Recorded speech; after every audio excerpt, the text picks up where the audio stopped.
नमस्कार, मैं हूँ प्रशस्ति तिवारी। आप देख रहे हैं दैनिक द टाइम्स न्यूज चैनल। चलते हैं आज की खास खबर की ओर। राज ठाकरे पर जबरदस्ती हिंदी बुलवाने वाले सनातनी हिंदू को 21 लाख का इनाम मिलेगा। श्री कृष्ण जन्मभूमि संघर्ष न्यास मथुरा के अध्यक्ष ने ऐलान किया है।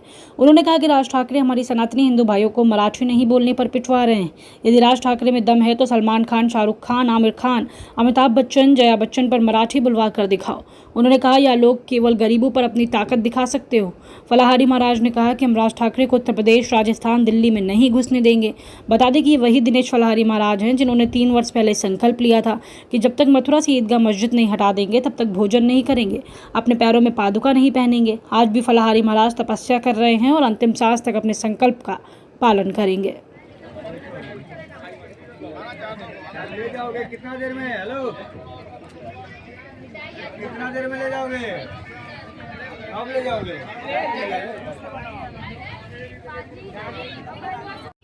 महाराष्ट्र में राज ठाकरे के द्वारा हमारे सनातनी हिंदुओं को पिटवाया जा रहा है, केवल इस बात पर कि उनको मराठी नहीं आती। अरे हिंदुस्तान में रहेंगे तो क्या उर्दू बोलेंगे? हिंदुस्तानी तो हिंदी ज़्यादा बोलता है क्योंकि हमारी राष्ट्रभाषा हिंदी है। अरे तुम में इतनी दम है तो सलमान खान, शाहरुख खान, आमिर खान, अमिताभ बच्चन, जया बच्चन, इनसे मराठी बुलवा के दिखाओ, तब तुम्हारी ताकत को देखें।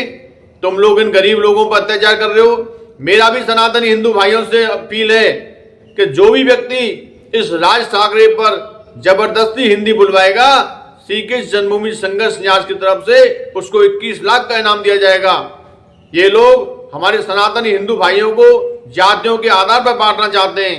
ये लोग पिछले चुनाव में हार चुके हैं, इसलिए वोट बैंक की राजनीति कर रहे हैं। ये चाहते हैं कि ये लोग मुख्यमंत्री बन जाएं, लेकिन जनता इनको कभी माफ नहीं करेगी क्योंकि इन्होंने मराठी और हिंदू भाइयों को आपस में बांटने का काम किया है।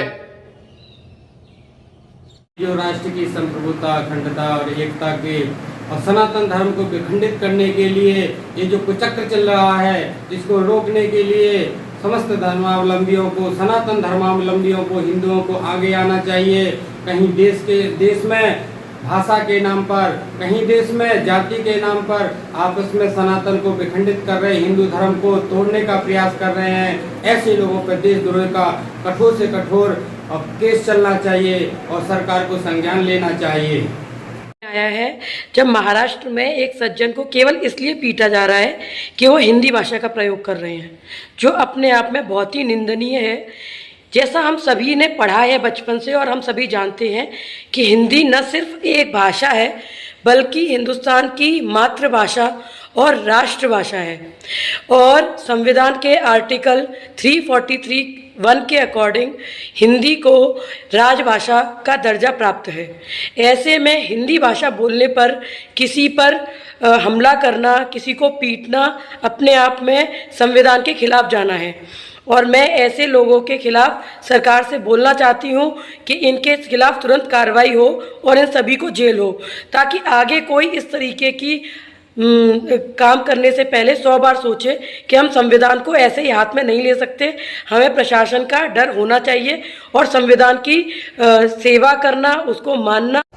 मैं उनसे पूछना चाहता हूं कि मुंबई में बनने वाली सारी हिंदी फिल्मों पर क्या वो रोक लगा सकते हैं? क्या वो सलमान खान, शाहरुख खान, अमिताभ बच्चन आदि को हिंदी फिल्में बनाने से रोक सकते हैं या हिंदी बोलने से रोक सकते हैं?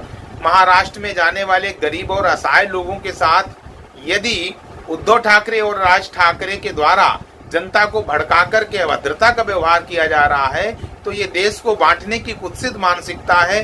हम सभी संत और सनातन धर्मी सभी इसका विरोध करते हैं।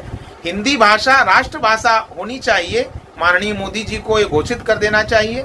हिंदी प्राकृत भाषा है, कोई भी भाषा बोलो उसमें अक्षर हिंदी के ही निकलते हैं। आप देख लीजिए, चाहे लिपियां अलग अलग हो सकती हैं लेकिन हिंदी भाषा एक ही है। सृष्टि के प्रारंभ में भी ब्रह्मा जी को जो आदेश मिला था कोडस मेक विंशति, यानी हिंदी वर्णमाला के 16वां अक्षर और 21। और हिंदुस्तान में हिंदू अगर हिंदी ना बोलेंगे तो क्या बोलेंगे?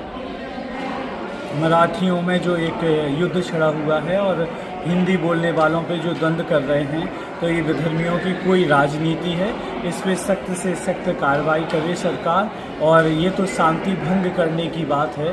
और बॉलीवुड में तो कितनी फिल्में बनती हैं और वो महाराष्ट्र में ही मुंबई आती है। तो सबसे पहले ये विचारणीय बात है कि हम भारत से बाहर जाते हैं विदेश में तो भारत के कहते हैं हम भारतीय हैं।